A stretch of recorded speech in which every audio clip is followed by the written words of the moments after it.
Welcome to MuggleCast, your weekly ride into the wizarding world. I'm Laura. I'm Eric. Micah. No Andrew this week, but we do have one of our Slug Club supporters over at patreon.com/MuggleCast, Ryan, joining us. Hey, Ryan, how are you? I'm good, y'all. How about y'all? Doing great. Ryan, do you want to tell us a little bit about yourself? Yeah, I'm from Georgia. My favorite book is a toss-up between Prisoner of Azkaban and Order of the Phoenix. Favorite movie, I don't really have one anymore because I like the audiobooks a lot better. I'm a Gryffindor. I'm a Puckwudgie. My Patronus is a fox. And my favorite Marauder is Lupin. Nice. Awesome. We've got a nice balance of houses here today. Gryffindor, Hufflepuff, Ravenclaw. Yep, and those are the only houses there are. Well, Andrew will be back with us tomorrow for Quizzitch Live, but we do have a little bit of news to dig into before we dig into chapter by chapter this week.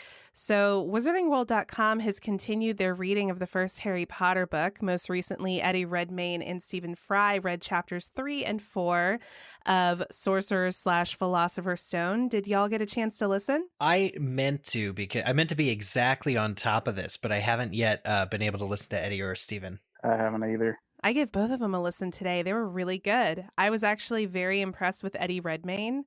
I think this could be a backup career for him. Now I did peek at he does some voices, right? Yeah. Ooh.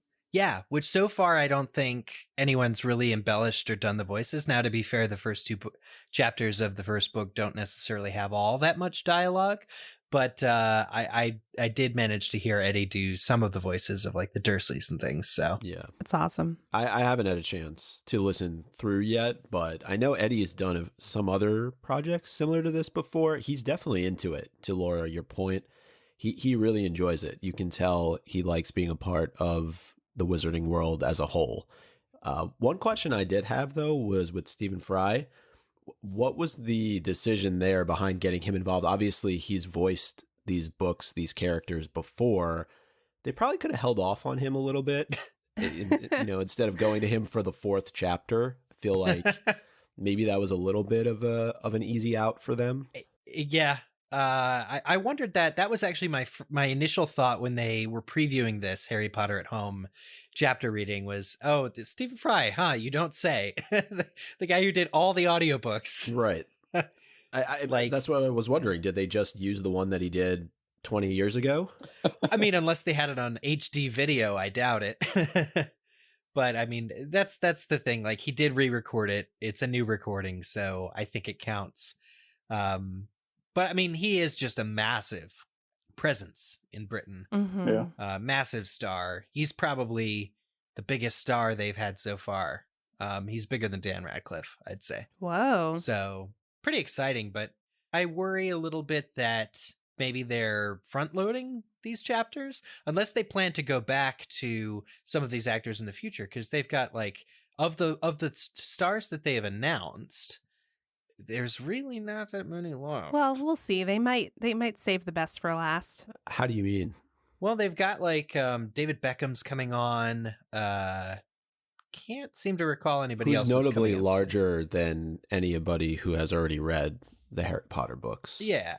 Well, I know you were talking about Stephen Fry, and obviously huge over in the UK, but David Beckham probably trumps him in terms of celebrity status, at least internationally. Yeah, pretty cool. Mm-hmm. But what about, I mean, it'd be cool if they were able to get Maggie Smith or a few of the other older Potter actors or, professors to do the voices of some of these chapters. Yeah, I mean, Michael Gambon could scream shout a chapter to us. This could be an opportunity for redemption for Michael Gambon. Oh my God. The headline could be Michael Gambon reads a Harry Potter book. Well, gently reads a Harry Potter book. Right. Calmly reads. Yeah. You know what? I still love Michael Gambon. I know I'm in the minority on this, but I think he's great. He redeemed himself. Yeah, I think so.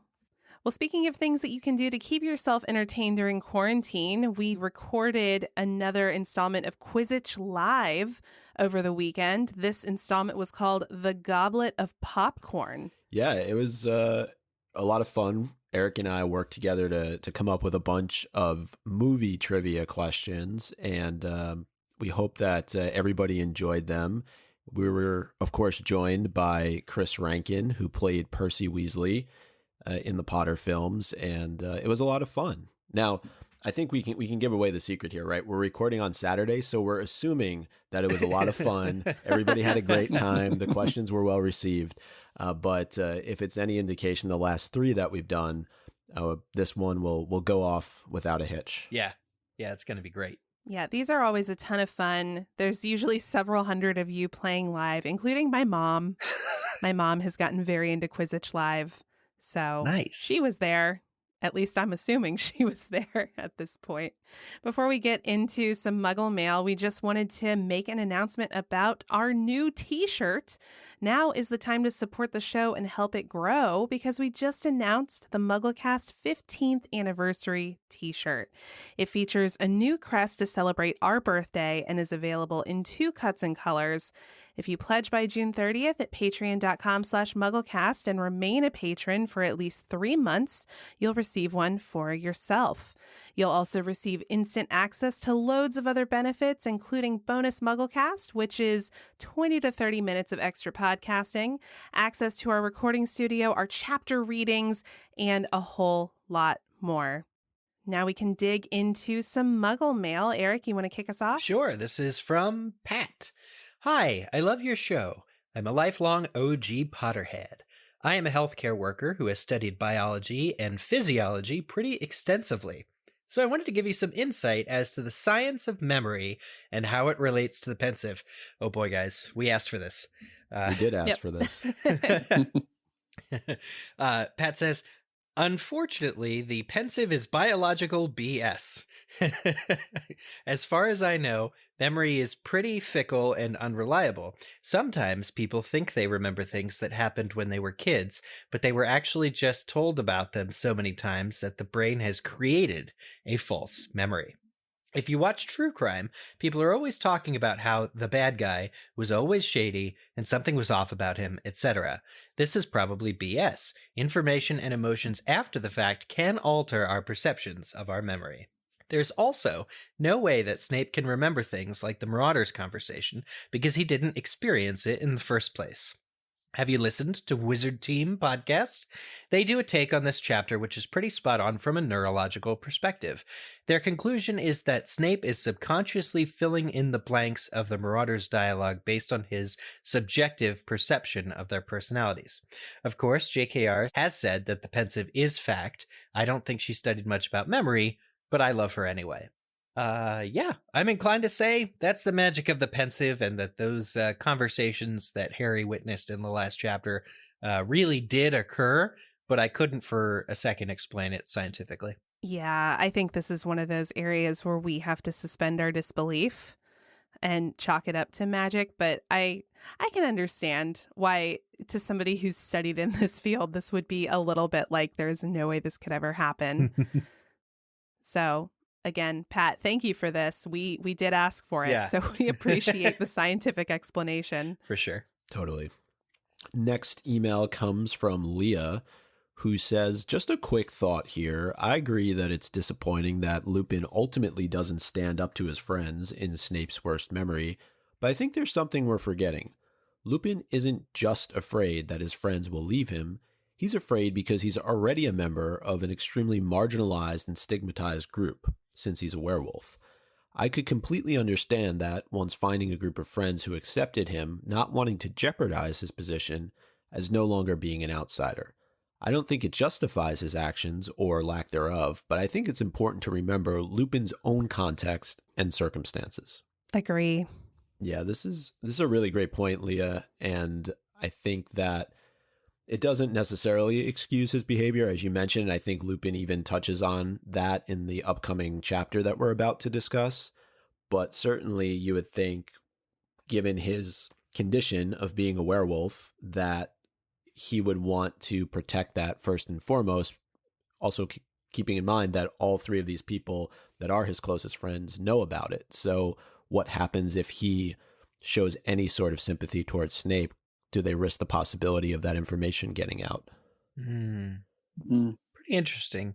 I like to believe that Dumbledore really set Lupin up for success here with, day one when he came to Hogwarts, he had this whole shrieking shack set up to become a werewolf, to be able to transform safely. And it's a shame to think of Lupin's condition still overshadowing all of his interactions, preventing him from really, standing up to his friends and living a full life at school. But I understand that despite what should happen on page, the reality is a little bit murkier.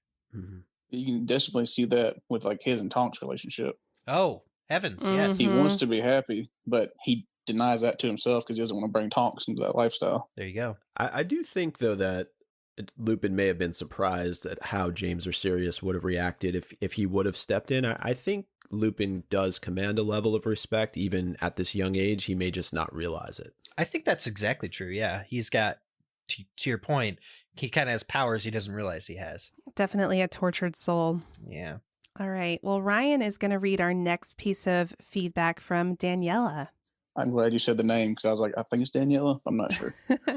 Hi, MuggleCast. I was listening to your most recent episode, number 465, about Snape's worst memory, and I had a few thoughts. Firstly, while I sometimes loathe to have anything in common with Snape, I too was bullied at school and am a teacher myself. While the memory definitely gives some context to Snape's behavior when it comes to Harry, I've never understood why he was so mean to Neville. Mean enough to be his worst fear, evident in his boggart taking the shape. We do not know if Snape had anything to do with the Longbottoms at school and was wondering what your thoughts are on this. Secondly, you were discussing whether Snape calls Lily a mudblood. They already had a falling out and were not friends. We know in the chapter The Prince's Tale and Deathly Hallows that calling her a mudblood was the last straw for Lily, who had been excusing his poor behavior and was concerned because he was friends with a Death Eater. However, I think this moment is when they actually have a falling out and possibly seldom talk again. Some people may think this is super harsh, especially considering how many times Hermione was called a mudblood in the series with Draco Malfoy. However, considering the negative reaction from Ron and other wizards when we first heard the term in Chamber of Secrets, I can only imagine that in the 70s, the word was more common and prohibited in 1995. Therefore, it was much worse than anyone said it, let alone a friend. Sorry for the long email. Thank you for keeping me entertained in lockdown, which we are just coming out of here in Melbourne, Australia. The first part of this, the reason I think maybe he's so against Neville is because every time he sees him, he sees a kid that could have taken Harry's place, and Lily would still be here if he had chosen Neville instead of Harry. Wow. Ooh, that's really dark.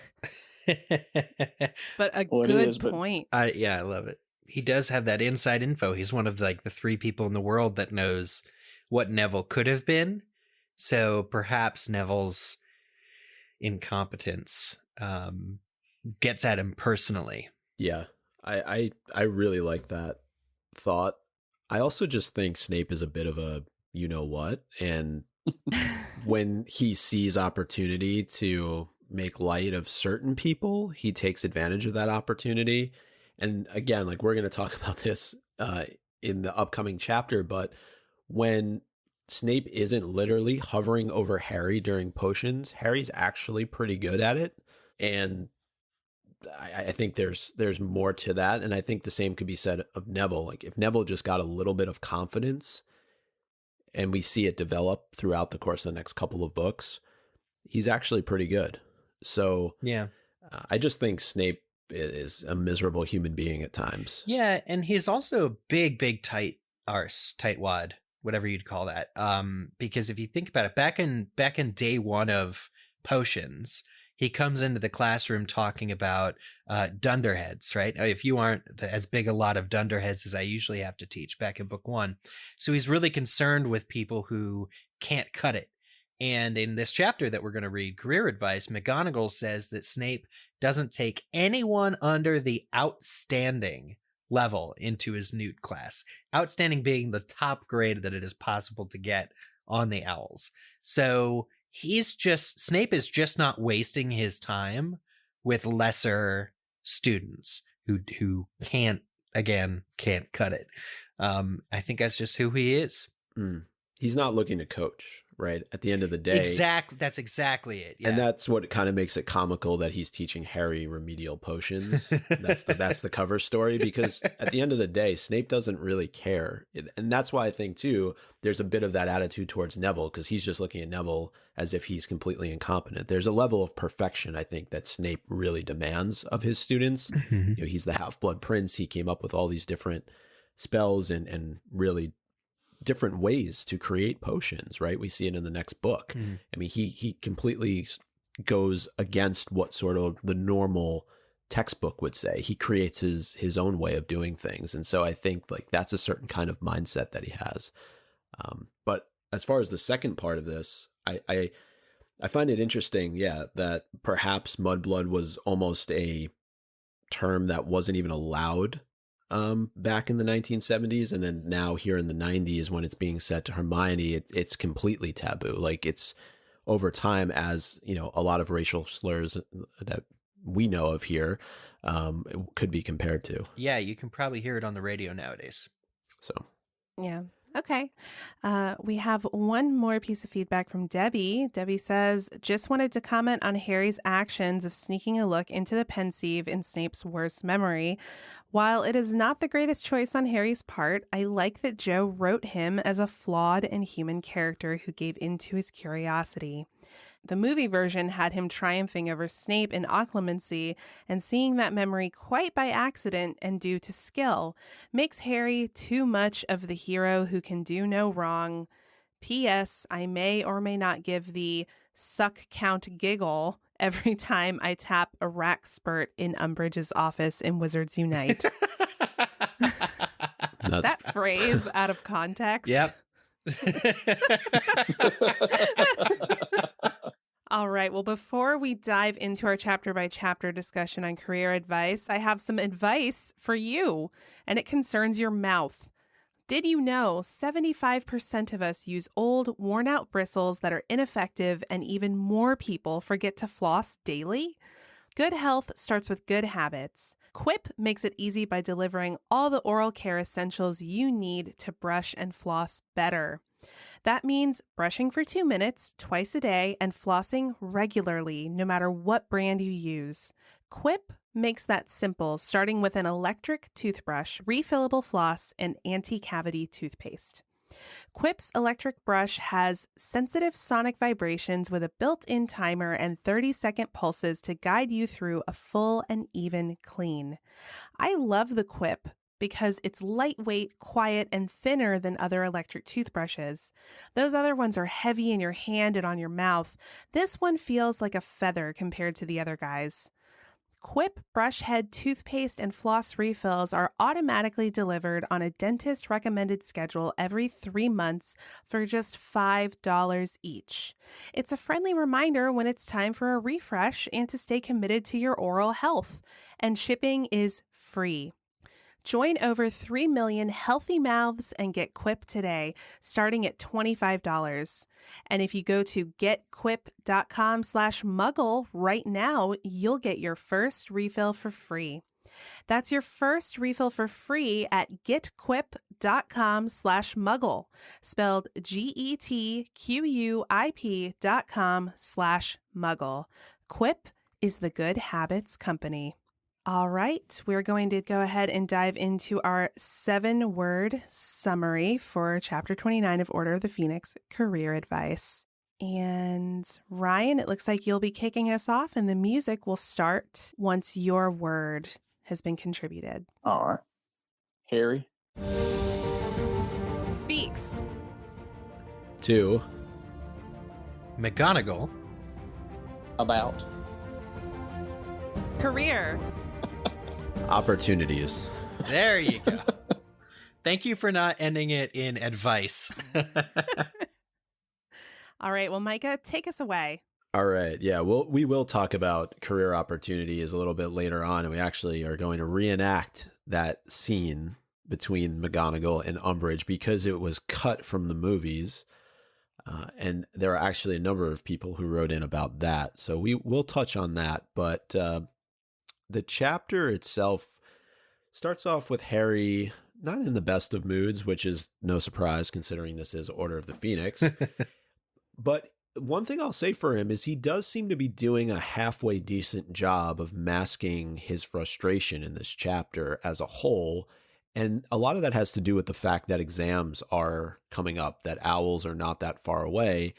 And I think it keeps Hermione in particular at bay, right? Yeah, everybody's sort of willing to accept this exam excuse. Right. And I was wondering, have we ever been in similar situations where we've been upset about something, but we've used something else as an excuse as to why we're in such a terrible, terrible mood? Oh, yeah. I'm sure I've done that. I think also with Harry, though, that he just doesn't have an idea of how to proceed right away. When the chapter opens, like, he's very haunted by what he saw in Snape's pensive, but he doesn't have anything to do about it, so he can't really react to it. Like, he is just lost. He kind of spends the next couple weeks, I think, wandering just around being upset, but until you like have a plan, or he just doesn't think it's really possible to really follow up on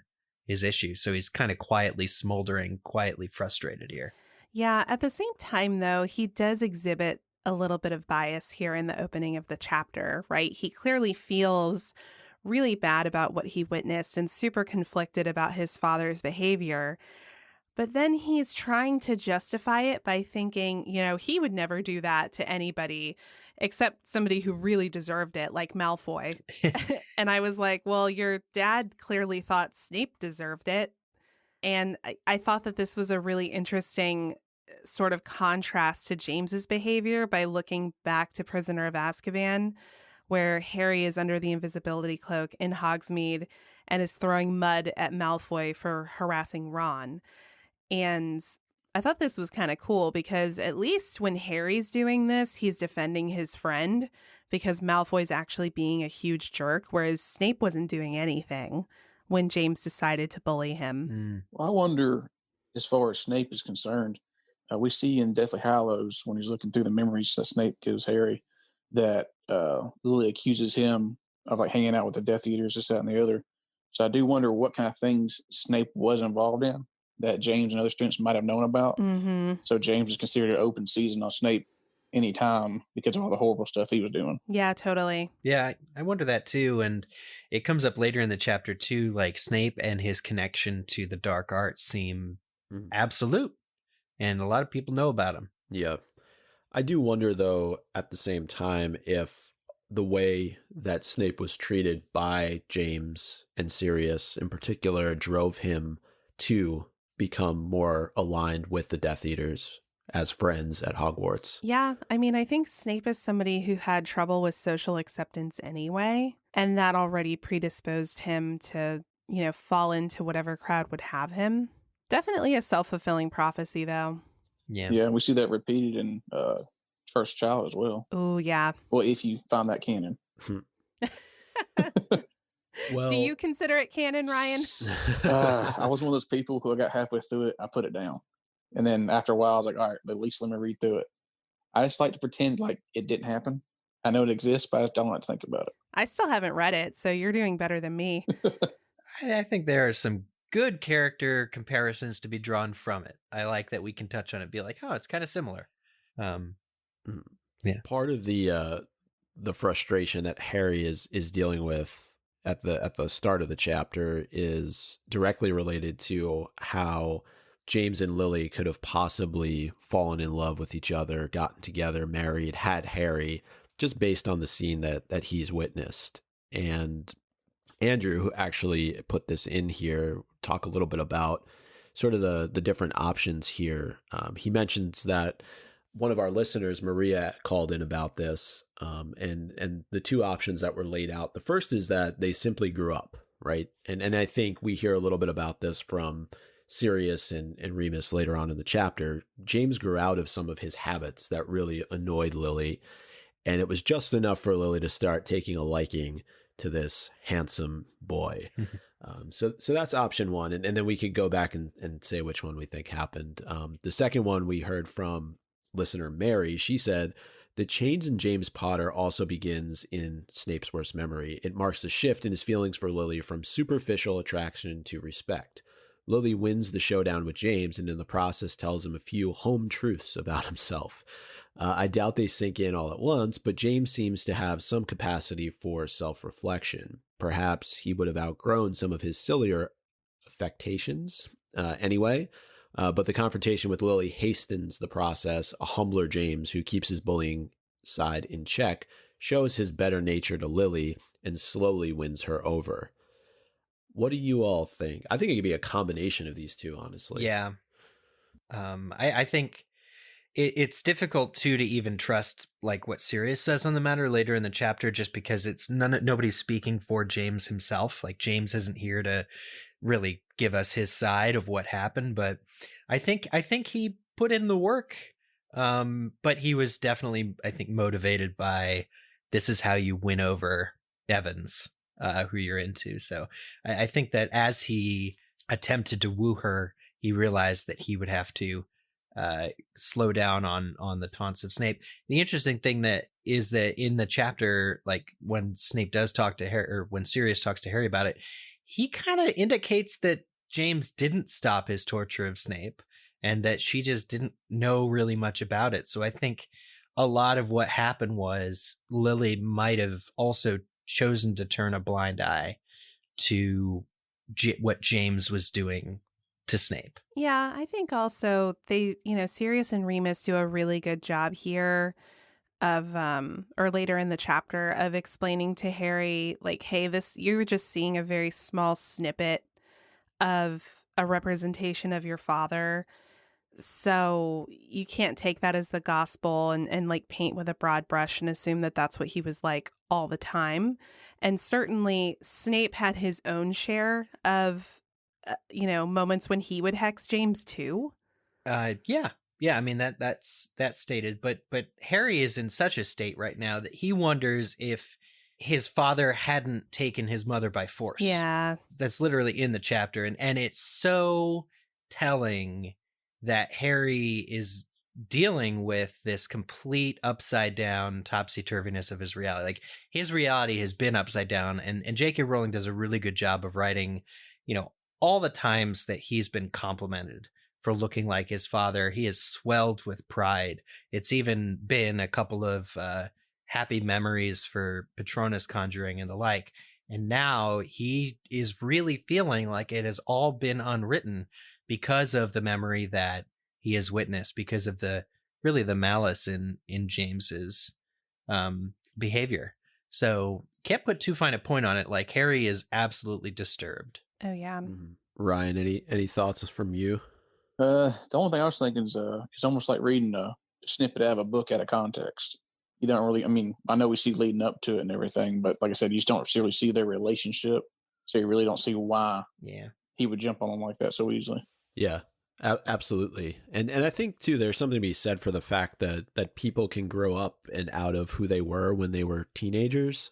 We mentioned Cursed Child earlier, but I think, seeing the relationship that's developed between Harry and Draco, or even Hermione and Draco, it seems to be a bit more calm than, again, if we're taking that to be canon. But I think there's other examples here too. And I think it's meant to represent the fact that, we can draw comparisons, and we did it last episode, between James and Draco and how they treat people. But I think ultimately they can grow up to be completely different individuals. So maybe we're just seeing a really bad moment for James, as was already said. So, but who should come to Harry's existential self-torture rescue than the perfect, most beautiful character ever written, Laura? I'm sure you agree. Then Ginny Weasley, the perfect partner for Harry. She walks up to him. She knows he's been down lately. She asks him about it. He actually is able to talk. He says, I'm really just trying to figure out a way to talk to Sirius. And she comes up with, just even the mindset that she has to him, and she says, this is the famous line from Fred and George: if you live with Fred and George, you start to think anything is possible. And it's this attitude and sort of Ginny's initiative here, first in talking to Harry, figuring out what the problem is, and later talking to Fred and George, that sets this entire chapter's events in motion. Yeah. Something I thought was interesting here, and that seemed like a bit of a small hint of what was to come for these two, was Harry was like, he didn't know if it was the chocolate or the advice, but he just felt hopeful looking at her. It's a good point. It's that Easter egg, that Cadbury bunny just does wonders. It's a literal like literary Easter egg moment. I thought about that. And and the fact that we've talked a lot about in our discussion of Order of the Phoenix and comparing it to Prisoner of Azkaban, particularly with the lessons that Snape gives to Harry and that Lupin gives to Harry. Lupin would always give Harry chocolate to feel better. And it's interesting here that Ginny, his future wife, gives him chocolate to ultimately feel better about what's going on. But I wanted to take it a step further, and Harry kind of almost gets emotional when he gets this from Mrs. Weasley. And I think it's just a reminder of the fact that despite how isolated Harry feels, he's not really alone. Yes, Dumbledore's left, others are gone, but he has more resources available to him, I think, than he realizes. I agree with that 100%. Mm-hmm. Yeah, I always wondered why he didn't go to Hagrid about any of these situations, because he was there when Sirius and James were at school. Oh, yeah. So he might have been given a little bit of insight. Definitely.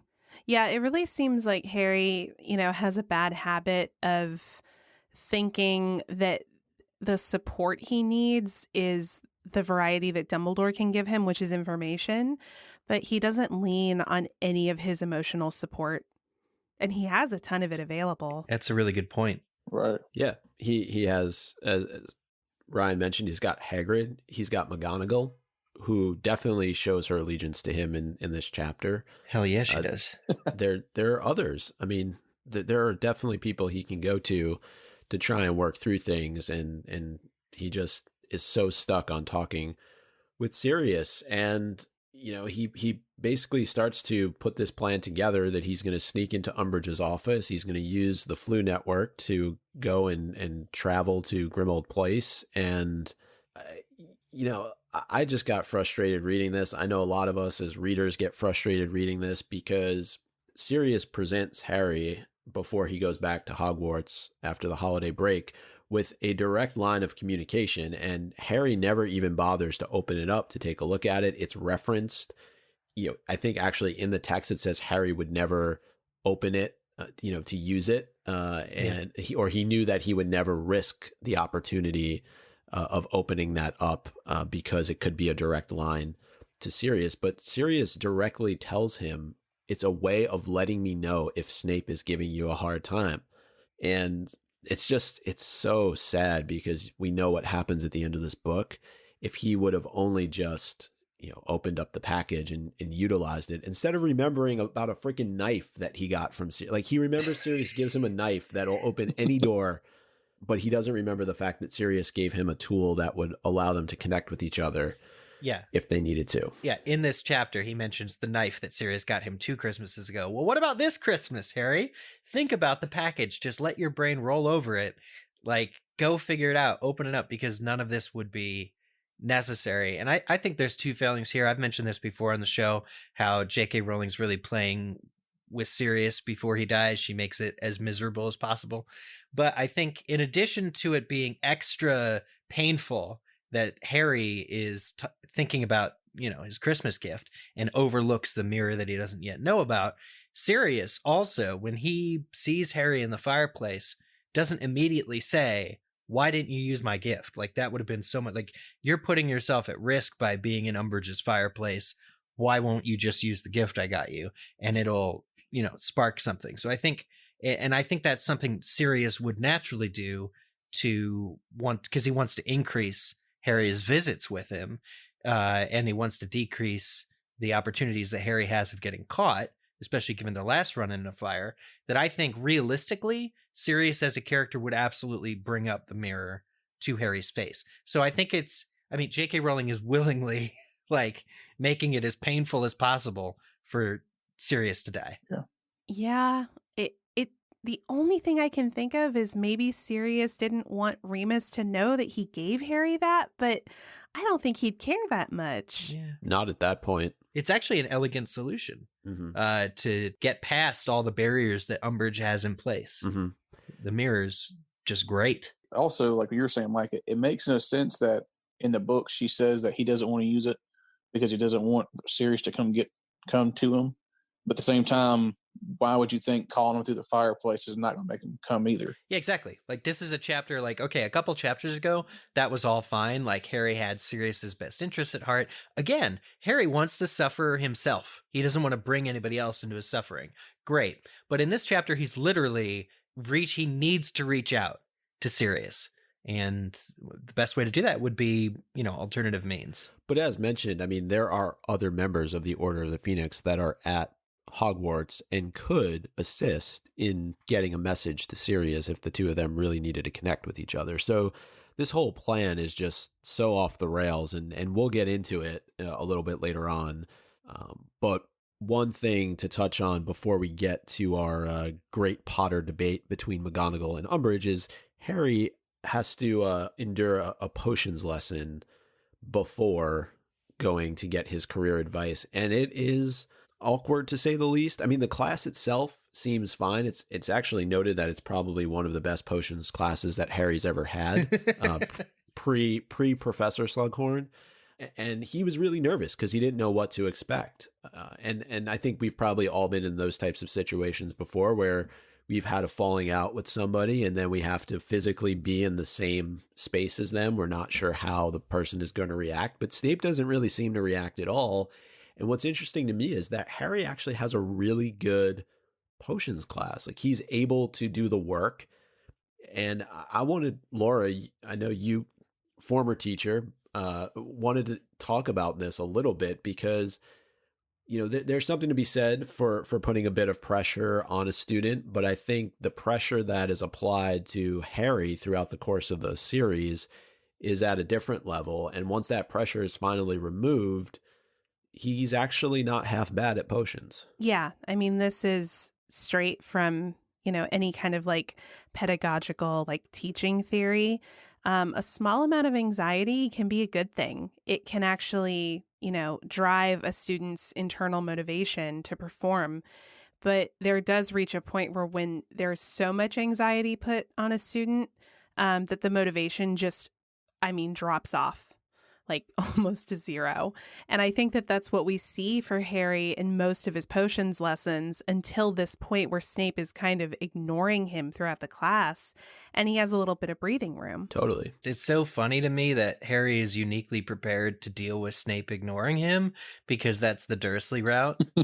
Like, Harry is so put upon. Harry is so abused that when Snape, like, for all that Harry has is anxiety about how Snape's going to handle it. And the second Snape chooses to go the Dursley route, Harry's like, I've prepared for this. I can totally handle this. And he does fine. I thought the same thing. It's true. He's like, I've been ignored my whole life. Yeah. No big deal. In the end, it doesn't improve his grade, unfortunately, due to weird circumstances. And what would those be? Does Hermione always clean up after him? No, I think that was just one time. The Hermione angle of this chapter is really, really interesting because she does have his best interests at heart, but the dynamic between Harry, Ron, and Hermione in this chapter too, because Ron kind of doesn't want to get involved in this argument, but as soon as Hermione finds out that Harry is up to something, is going to try and break into Umbridge's office, she wants to stop him, and Hermione, bless her, can be a little bit persistent on this fact, and Harry's already upset with her by the time Potions comes around and she vanishes his cauldron. It's just a real shame. Yeah, it is a really interesting throwback to Prisoner of Azkaban, where Harry and Ron are fighting with Hermione throughout much of that book. And Harry receives the firebolt and he's also sneaking into Hogsmeade. And Hermione tells on Harry for getting the firebolt. And also, when she learns that Harry's sneaking into Hogsmeade, she tells him, hey, if you do that one more time, I'm going to tell on you. And now she's at a point where she's like really trying to dissuade him from doing something that's against the rules, but she's not out and out saying, hey, I'm going to report you if you do this. So I think it shows a little bit of growth for her in that department. Yeah, she's no longer a narc. Yeah, exactly. All right. Well, we were thinking, inspired by a voicemail we're going to play here in a moment, that it might be good for us to do our own chapter readings. Let's hear what this listener had to say. Hey, MuggleCasters. Katie from Kansas City here. I'm calling in regards to Chapter 29, Career Advice. Order of the Phoenix is not my favorite book in the series, but this is my absolute favorite chapter of them all. It's all to do with the namesake scene. It breaks my heart that we never got to see the two badass women that are Maggie Smith and Imelda Staunton go head to head as they did in this scene. The movie interactions were just so lackluster, and I was devastated by it. I would love to see these two actresses do a recording of just this scene. They could call Stephen Fry to narrate, and Dan Radcliffe can phone it in for his couple of lines. It would give me life. Anyway, looking forward to this chapter discussion. Keep up the great work. Hey, Harry Potter at home. We've got an idea for you. Yeah, which we started actually several years ago over on Patreon, but that's okay. Yeah, we did that before it was cool. Well, dear listener, we are not Imelda Staunton, Maggie Smith, or Dan Radcliffe, but we are going to make your wish come true today. Or Stephen Fry, for that matter. Right.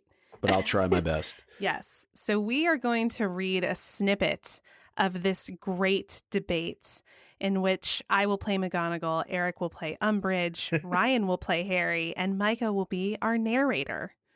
Are we all ready? As ready as we're going to be. Let's see how this goes. Where are we starting again? 664. Any questions, Potter? Let me find that. Yeah. Bottom of the page. Oh, yes. I got it. Okay. Yeah. Yep. Okay. So I'll kick us off. And I'm not doing any accents because that would just be... Darn. Yeah. No, it would just be offensive. I'm not going to do that.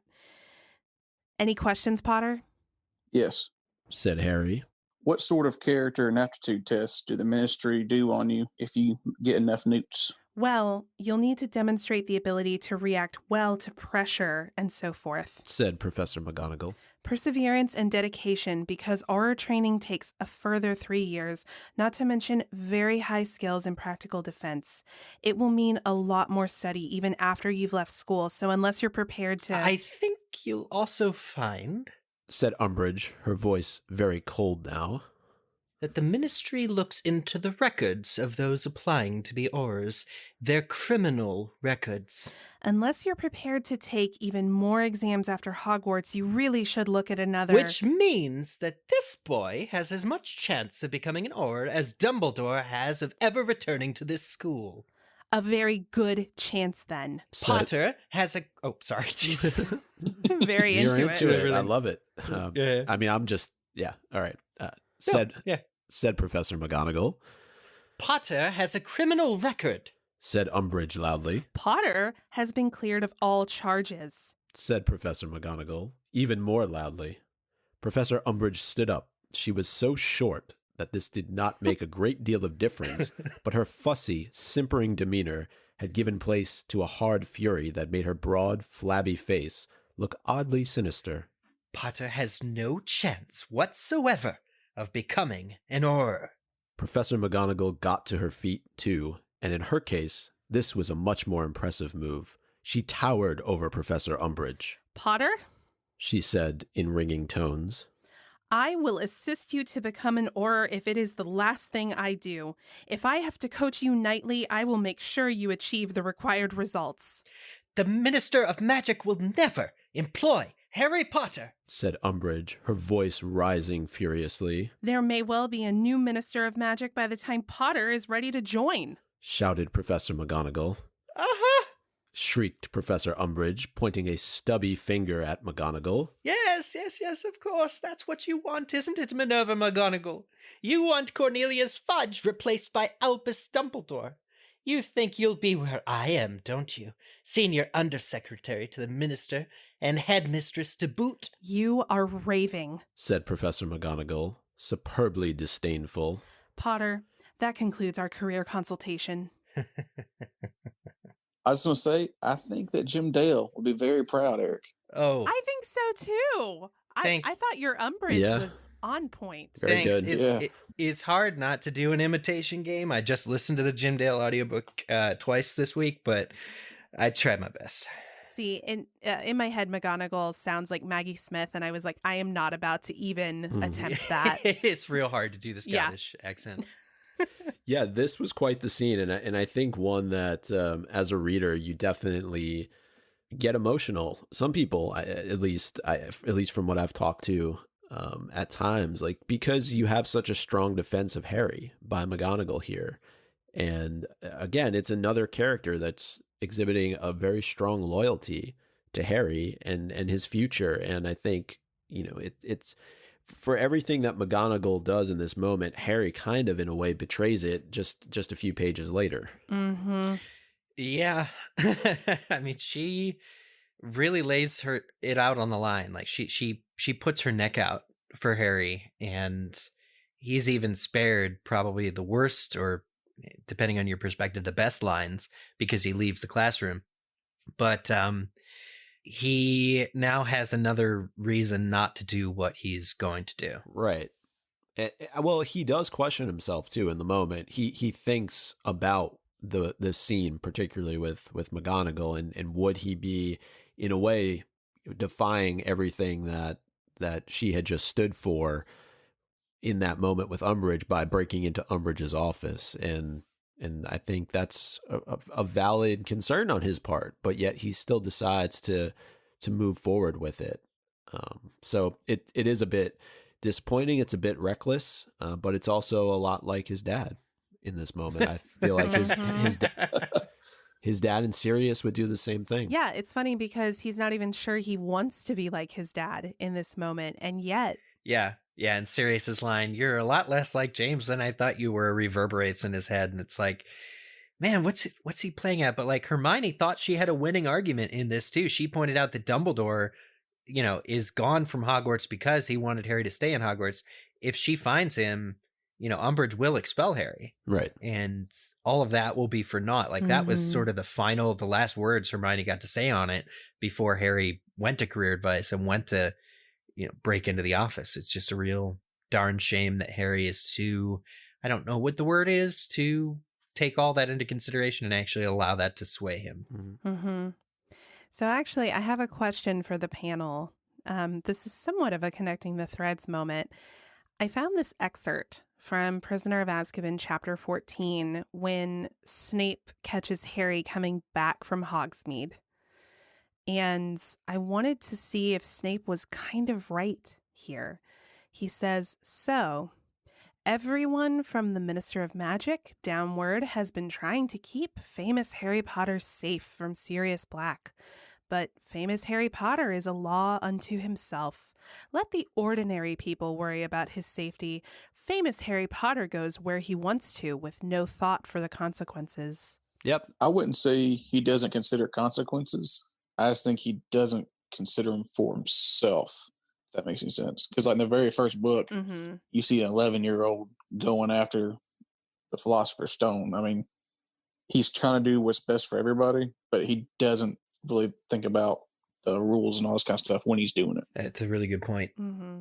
Yeah, I mean, he doesn't care if he is expelled. That's kind of the other angle here, is that he doesn't seem to internalize the, I guess, collateral damage that it would mean if he were to be expelled.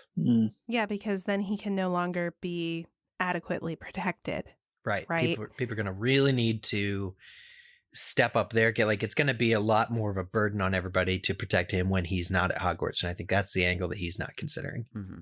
Well, also, if this whole scene didn't play itself out in Snape's worst memory, the prior chapter, then we wouldn't be here. So Snape's to blame a little bit too for Harry going and doing whatever he wants, particularly in this chapter.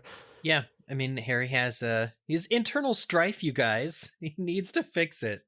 I've definitely been there too, where you need answers, where you're having a moment of self-doubt. There's one person you need to talk to that can set things right, and you're going to seek him out at all costs. I mean, Harry is really trying to quiet some turmoil that he's feeling on the inside, and I don't know. I think to your point earlier, like he does have Hagrid. He does have McGonagall. There are people that could touch on it. I mean, McGonagall's the person who first he overheard talking about, Sirius and James, and she would really have a level-headed, I think, opinion of specifically James Potter through age 15 to 17 when he kind of shaped up a little bit. She'd be able to, I think, provide at least some awareness or some insight into what James was really like to teach because she taught him. Yeah. Yeah. Especially after this moment where McGonagall is standing up for him in a way that I don't think we've seen anybody else in his life stand up for Harry up until this point. Yeah. And I do think, though, that this decision that Harry makes where he's weighing it in his mind, he's like, yep, I'm going for it. I'm going into Umbridge's office.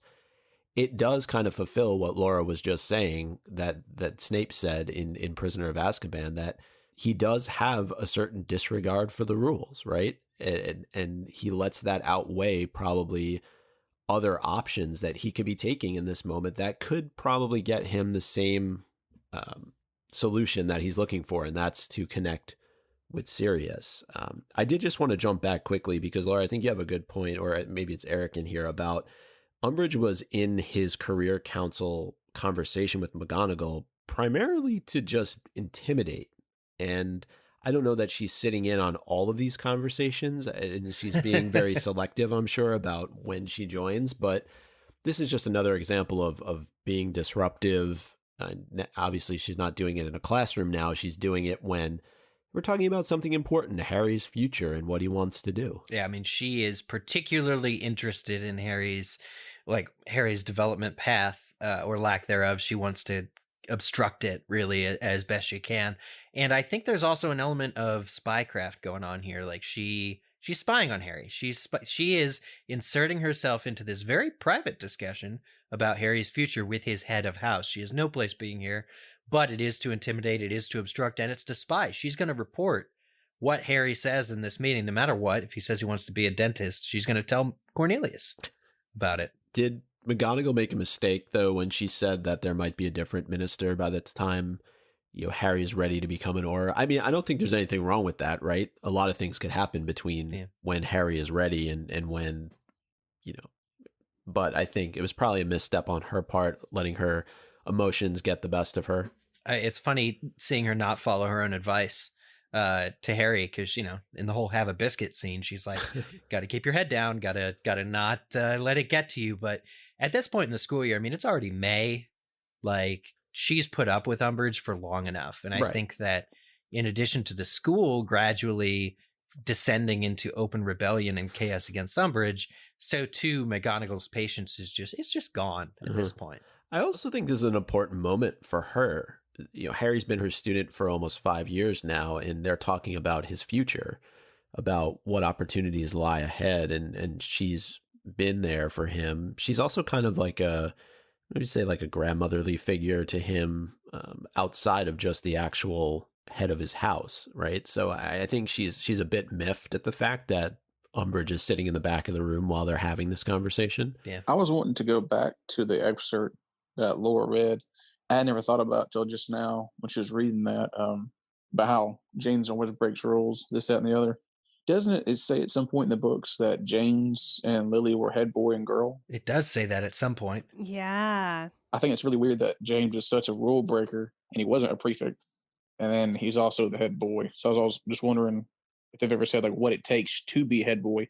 I know being prefect it puts you on your way to it, but do you actually have to be one? I reckon. Yeah, I mean, Dumbledore definitely plays favorites when it comes to that stuff.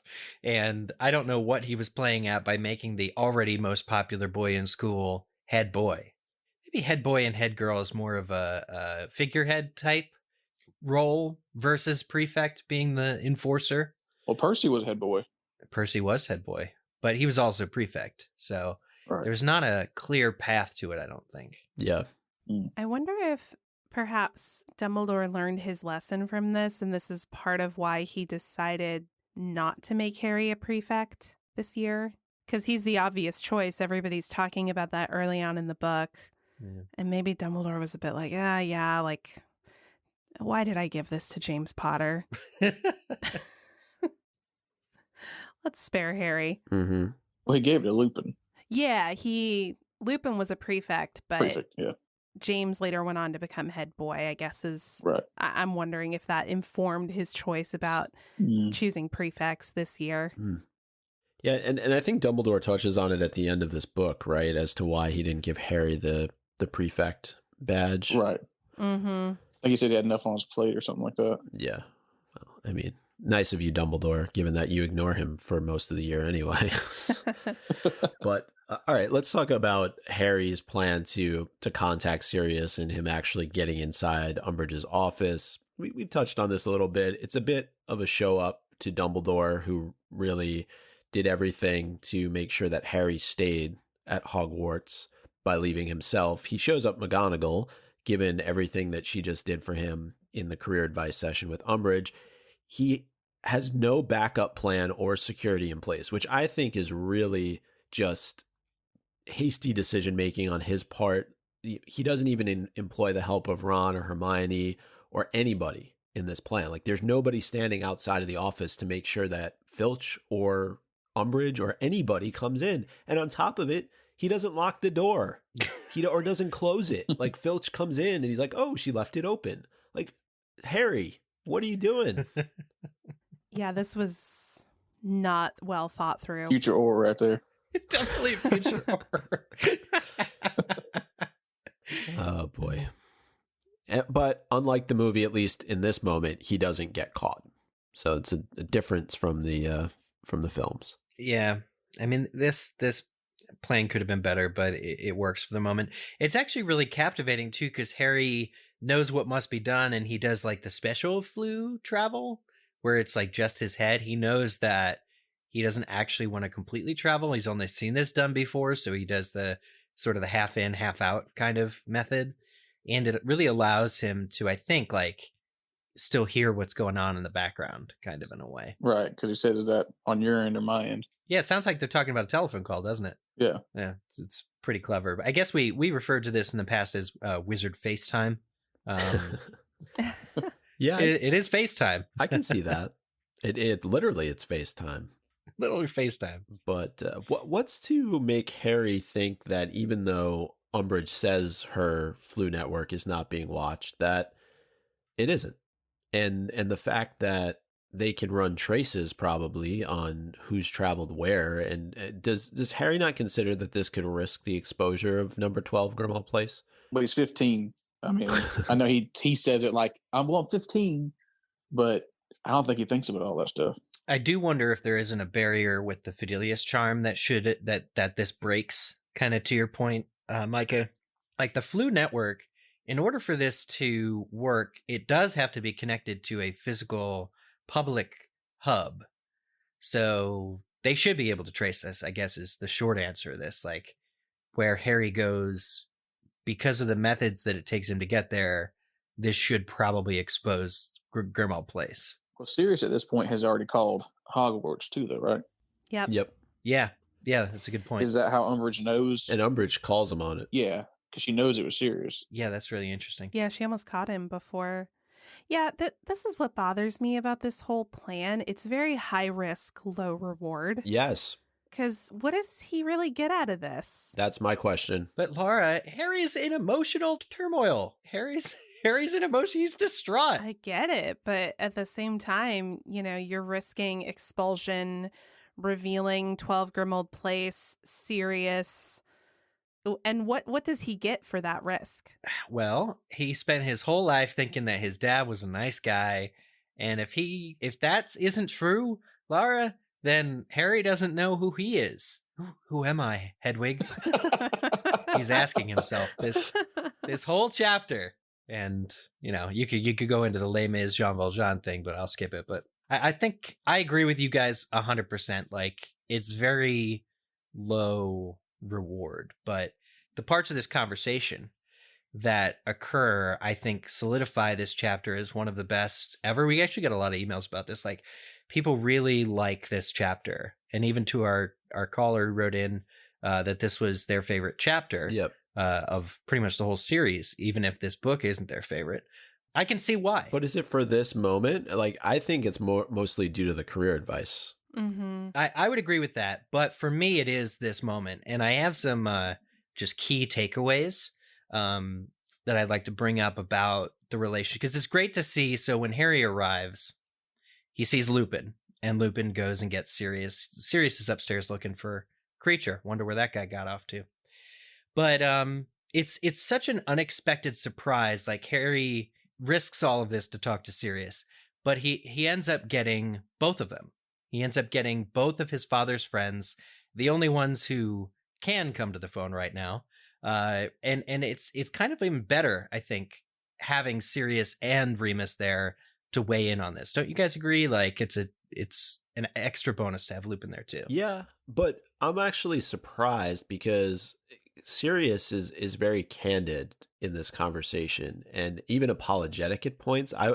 If you're saying like the fact that you have both of them there almost to counterbalance each other, that's not actually what ends up happening, which is what I would have expected to happen, right? Sirius would have had like this grand memory, and really embellish James, but that's not really what happens.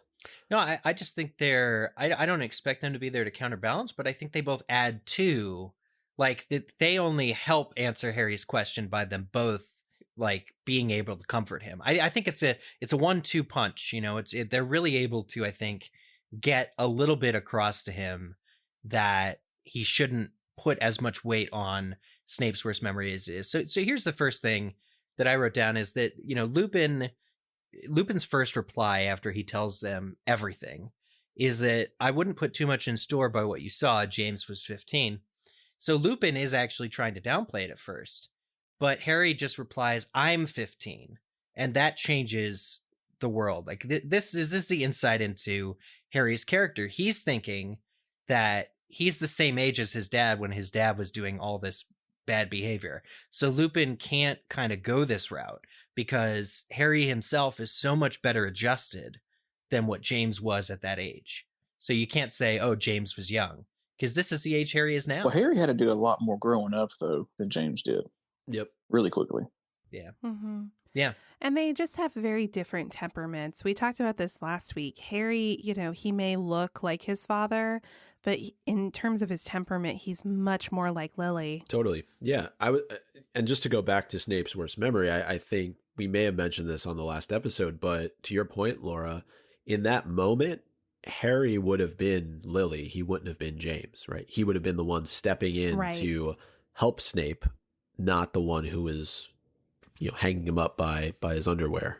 Yeah. So I think it's a wake up call for Harry, but at the same time, I do agree with what Sirius and Remus are saying in that you can't take one snapshot to define a person, but we do actually get more information that this was an ongoing feud. This wasn't something that, just stopped with Snape's worst memory. Right. Yeah. Yeah. And we know from previous books, there was Sirius's prank on Snape, that there was I want to say series long, but school years long hatred between the two of them. And Sirius actually refers to Snape at some point as an oddball, but I think he does so kind of sympathetically. Like, to your point, Micah, like, Sirius is a little apologetic here. In particular, Harry feels a little bit weird saying to Sirius that, well, James only attacked Snape because you said you were bored.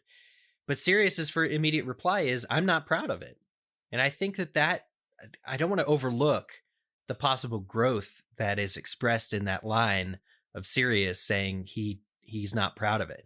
Because even though Snape has just been horrible to Sirius, even over Christmas break, Sirius, it seems, is reflecting at least a little bit on the bullying and believing Harry that it's wrong. Yeah. Yeah, I think it's something he knows, he's aware of deep down, even if he doesn't want to admit it to himself. And he still loses his temper with Snape and calls him Snivelous a couple of chapters before this. Mm. But I'm in defense of Sirius. He's in his own home. He's being put on his heels. Mm-hmm. And so, and I don't think Sirius has fully matured given everything that's happened to him, all the trauma, the fact that he's been in prison from a very young age and really been a prisoner since his late teenage years. So Yeah.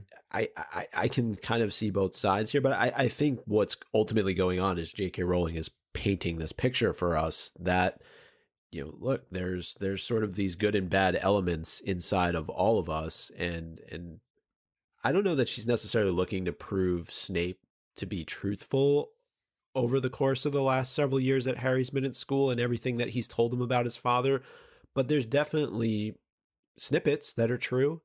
And it's tough for Harry to digest because he hasn't had much other context about his dad. Nobody's told him stories, right? Sirius hasn't gone into detail. Remus hasn't gone into detail. Dumbledore, McGonagall, others haven't really said much outside of the fact that they were nice people. But this contradicts anything that he's really been given prior to. You're right. I mean, even Sirius has only really approached Harry with these idealized traits of James's. Oh, he loved to break the rules, or oh, he was so bold or brave. And this happening, this circumstance really demystifies or forces Harry to, cut through all that crap with Sirius and Remus, who knew him best, who knew James best. And I think that what I just love about this in general, and why this is probably one of my all-time favorite chapters too, is because you just get these moments where Remus and Sirius are affectionately reminiscing. When Harry mentions James messing up his hair and Remus is like, oh, and did he have the snitch? They're really remembering the memory of their best friend, even in an admittedly difficult time, a difficult place. Mm-hmm. But the affection, the love that they had for Harry's father, that they're now able to discuss sort of level-headedly with his son, with Harry, this just brings the tears all the time. Mm-hmm. It's a beautiful, touching moment. And it's the only time we really get anything like this from Harry's two would-be father figures. Mm-hmm. Well, to Laura's point, though, is the juice worth the squeeze here for Harry? Is he getting anything valuable out of this moment outside of maybe validation that he was looking for? And I don't know, is that even enough at this point? I'm trying to figure out, what is Harry ultimately trying to get out of this moment, this risky moment, that compromises a lot for the future. Yeah. I mean, I think it's fair to say, he's not entirely satisfied by Remus and Sirius saying, he grew out of it, Harry. But I think they really do try and underline that. I think Sirius even says, look, Harry, we were all arrogant Burks. We were all that way. And it just trust us. He softened a bit when your mother was into him, and everything was fine. They were wonderful people. Sirius can only vouch for his own feelings towards James, and he says he was the best man I ever knew. You just kind of got to take him at their word, I think. But Harry, in the end, isn't 100% satisfied. He's again interrupted by the fact that, Filch is going to come. Right. There was one moment of connecting the threads here, though, Laura, with Prisoner of Azkaban. Oh, yeah. So what I think is so interesting about this chapter is, Harry's really grappling with, the fact that his identity has been so tied up so long in the idea that he was his father's son. I mean, they look alike. His Patronus is a stag. His Quidditch talents, all of these things get thrown into doubt in this chapter because of what he witnesses in Snape's worst memory. And I just thought this was an interesting throwback to Prisoner of Azkaban when Harry yells at Snape, stop talking about my dad. He was a great man. And Snape says, I would hate for you to run away with a false idea of your father, Potter. Have you been imagining some act of glorious heroism? Then let me correct you. And it's sort of I would have to imagine that Harry is remembering all the things that Snape has tried to tell him over the years about his perceptions of Harry's father and wondering, oh my God, was he right the whole time? And it just feeds into Eric's point of Harry spending this chapter thinking, who am I? Totally. Yeah, for sure.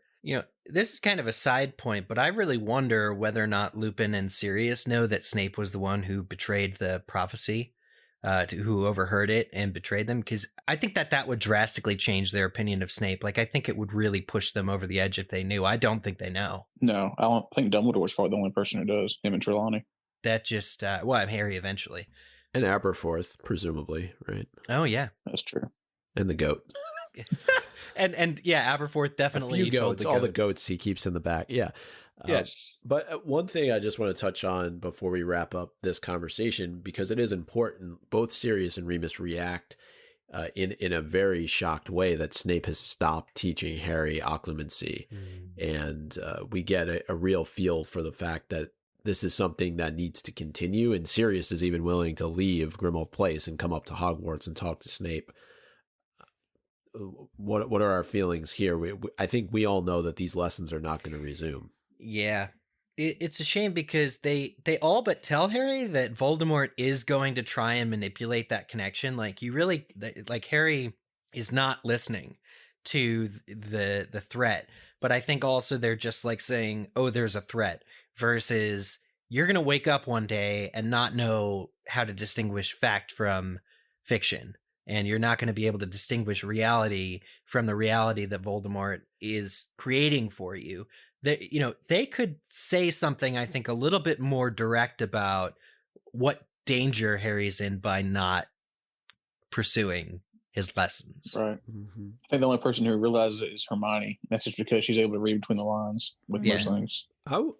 This is another I wonder moment, but what if he would have gone to McGonagall and told her specifically about the occlumency? Because presumably she's aware of all of this and she could contact Dumbledore. And I just think that Harry doesn't necessarily go the right route here with contacting folks that could potentially help him out. Because there's no Sirius and Remus are not coming up to Hogwarts, or at least Sirius isn't. So yeah. I just think that, again, the risk is not worth the reward here, because I'm not sure what the reward is outside of, poor planning and almost getting caught by Filch. And that's really all I got to say about that.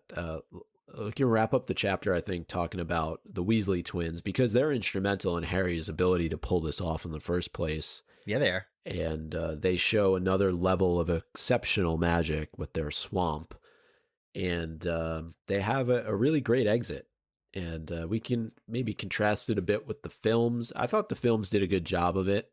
They changed it up a bit, where all the fireworks are really what are used for their escape, while all the students are taking owls. But I do like the fact that this was a precursor, at least the fireworks were a precursor to the swamp. And I think a really proper send-off from Hogwarts for the Weasley twins. Mm-hmm. I always want to point out, earlier on in the series, Ron's talking about his older brothers and comparing to him. When he lists the twins, they act up a lot and break rules, but they make really good grades. And then we find out that they got terrible OWLs, but they do this kind of stuff, and they're extremely talented. Like, they can do all these different charms and whatnot, and even Hermione comments on how good it is. So they're extremely talented wizards. They just put it towards jokes. Mm-hmm. Yeah. There's just some people who, maybe Laura, you can touch on this. Some people who are really, really brilliant. They just don't test well. Yeah, plenty of people. I don't particularly test well. That was always like standardized testing was never my forte. But that's, you hear the analogy about, like, if you were to test like a fish by its ability to climb a tree, you would think the fish was stupid, right? So it's just it's about like, how are you facilitating an education so that everyone from a variety of learning styles and perspectives can benefit from it. And that's always the question in education. If you know the answer, you're probably going to be rich. Right. And I think that there's just something about their abilities and how they transfer just their thoughts into the actual magic, and they're passionate about it at the end of the day. And I think that's what drives it, right? Like the inner passion for funny things and jokes and that sort of thing. And they're just really, really good at it. I know Andrew had a note here about, he wonders how much control the Ministry has over Diagon Alley. Could Umbridge direct Fudge to shut down their shop, given what they do at the end of this chapter? I don't know that they could go that far. I mean, I don't know what level of control the Ministry has over Diagon Alley, but it just seems like, I'm sure there are people who don't totally agree with the Ministry. It doesn't mean that you're going to go and shut down their store. I think they want to show their hand at Hogwarts more than anywhere else. If they start getting into business and other things like that, I think people are going to start to raise their eyebrows a little bit more. I do agree with Andrew's point. I think it is quite risky, though, that they're like blatantly advertising their wares in front of Umbridge. And if Umbridge is anything, she is vengeful, right? And so I think it is a little dangerous that they're moving in so close to the Ministry where, I mean, I think we see this later with Diagon Alley being kind of a shell of its former self once the government is falling. But I think there is a connection there where there has to be something they can do. I mean, the Ministry, the government, like the major form of government, probably has some kind of say over all the land permits and business licenses. I think that there is something there she could shut them down if she was focused on that. Yeah. I mean, I don't know. She would probably come up with some cock and bull story, but yeah, I just feel like shutting down two entrepreneurs who are opening up a business in Diagon Alley, which, is really just to make people laugh, even though I know she probably never laughs very much in her own life, but you know what I mean? Like, it just seems that could be a story in and of itself, right? Like, they've already gotten slammed once in the Quibbler. Maybe this would be another story easily taken to a similar publication if they did shut down Fred and George before they even got started. Yeah. It also seems like a waste of her time. Like right now, she's concerned with Harry. She doesn't care much for the Weasley twins. All right. Any additional thoughts there before we wrap the chapter? I guess my parting thought is, Micah, you mentioned this, but Harry really has a resource in McGonagall, and she has asserted herself in this chapter. McGonagall has come out as being the foremost number one supporter of Harry Potter against great odds. And I think I would like to have seen this pay off a little bit more in terms of Harry's relationship with McGonagall, whether, as Micah was suggesting, he confides in her some of these things he's feeling and relies on her in the future, just maybe emotionally, just a little bit more. But I don't seem to recall, off the top of my head, any time where this really gets, I think, the payoff that it deserves in terms of Harry's relationship with McGonagall. He's even rude to her in Cursed Child so many years later, which I think is way uncalled for, given this moment. All right. Well, thank you, micah. I thought that was a great discussion. No, thank you for your everyone for your contributions. I thought it was a good discussion. Mm-hmm. It's time for the Umbridge Suck Count. We are currently sitting at 80 as of last week's episode. We've got a few more to add. So first, for interrupting McGonagall multiple times. I mean, why do you need to fake a cough to do it? Just say what you want to say. Yep. Then telling a student he can't fulfill his dreams. What the hell? Yeah. Big no-no. And then implying Harry's criminal charges will not or have not been forgotten because she still wants to lock him up.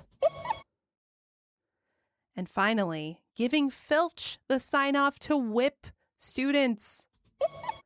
Whip. Yep. We let that one slip through, but yeah, when he breaks, well, I guess he doesn't have to break in. When he enters Umbridge's office because Harry's left it wide open, he's muttering about now having the ability to be able to whip students. So that's so nice. All right. It's now time for MVP of the week. I'm going to give it to Ginny, of course, full stop. She orchestrates a plan that helps Harry to calm down finally. She's MVP in my heart and your hearts forever. Mm-hmm. I'm going to give it to Peeves, who makes an appearance at the end of this chapter and supposedly is going to continue on the debauchery that the Weasley twins have enacted in their 5 years of Or I should say, 7 years at Hogwarts, sorry. Or 6 years. Whatever it is. I don't know how many years they're there. 12 years between the two of them. I'm going to give mine to the Weasley twins for the second week in a row. I just think that they bring a lot of much needed chaos to Hogwarts. Good chaos. Yeah. My MVP is Minerva Mother McGonagall for putting Umbridge in her place finally. Nice.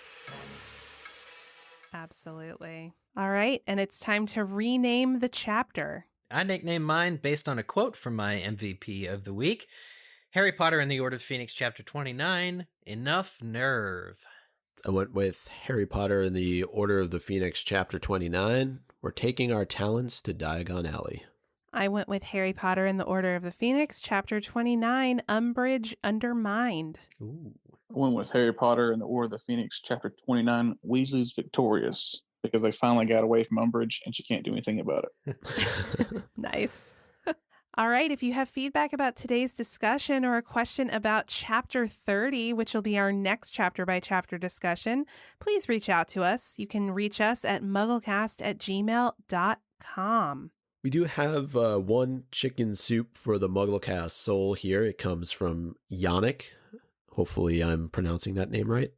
They say, hey, you're still there. I used to listen to your podcast years ago. I was living in the UK at the time and loved listening to you guys while actually living in the Harry Potter world. I've been back in Canada for 9 years. Since we're cooped up in our homes, I just had myself a Harry Potter movie festival and felt something was missing. I looked up your podcast, and there you were. I thought perhaps you would have gone your separate ways since many years have passed. So congratulations for all your years of podcasting and sticking together. Wow. Best wishes for the future, and thank you for keeping the magic alive. We're still here. Oh, this is heartwarming. It is. That should be the new tagline of our show. We're still here. Glad we can be of service during quarantine. Absolutely. All right, well, it's time for Quizzitch.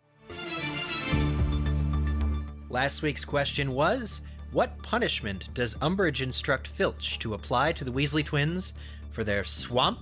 We touched on this in our discussion. The answer is approval for whipping. She's going to whip them. She's going to publicly whip them from the events of this chapter. Very, very concerning. But correct answers were submitted by Sup Sarah, Young Susie Blood, Count Ravioli, Caleb McReynolds, Rachel, Sarah A.K. Weasley, Less Than Stace, and Bort Voldemort over on Twitter. All right. And this week's question: who scores the first goal against Gryffindor in the Ravenclaw versus Gryffindor match? Submit your answers to us over on Twitter using hashtag Quizzitch. And of course, that question has to do with the next chapter. Grop. Grop. Grop. Awesome. Thank you, Eric. Mhm. All right. You can follow us on social media to be notified of future live events, including new Quizzitch live matches. We are MuggleCast on Facebook, Twitter, and Instagram. You can also join our community of listeners today over at patreon.com/MuggleCast. By doing so, you'll be helping the podcast to grow. And to thank you, you'll receive some magical benefits in return, including a personalized thank you message from one of the 4 hosts, our twice monthly bonus MuggleCast installments, the ability to listen as we record live, and so much more. Don't forget to contact us through Gmail, MuggleCast@gmail.com, our contact form through MuggleCast.com, or the MuggleCast voicemail line, which is 1-9203-MUGGLE. That's 920-368-4453. Laura, you did a great job hosting this episode in Andrew's absence. Yeah. Oh, well, thank you so much. He, like I said, makes it look a lot easier. He than really it is. does. Yes, he does. It's a lot of moving parts. And Ryan, you were so great. Thank you so much for joining us today. Thank y'all for having me. It was a delight.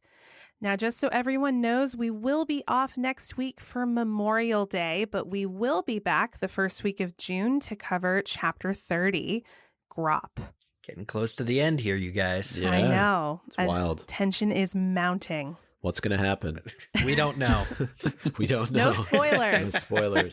We're a spoiler-free podcast. I remember back in the day, not to go off on a tangent here, remember we used to do the spoiler alert little intro to the show and in the show notes? Oh, the one where Andrew was like, if you haven't read Half-Blood Prince, stop listening. Yeah. Stop listening right now. Stop listening right now. Yeah. Oh, man. All right. Well, everyone, thanks for tuning in this week. I'm Laura. I'm Eric. Micah. And I'm Ryan. See you next time, guys. Bye-bye. Bye. Bye.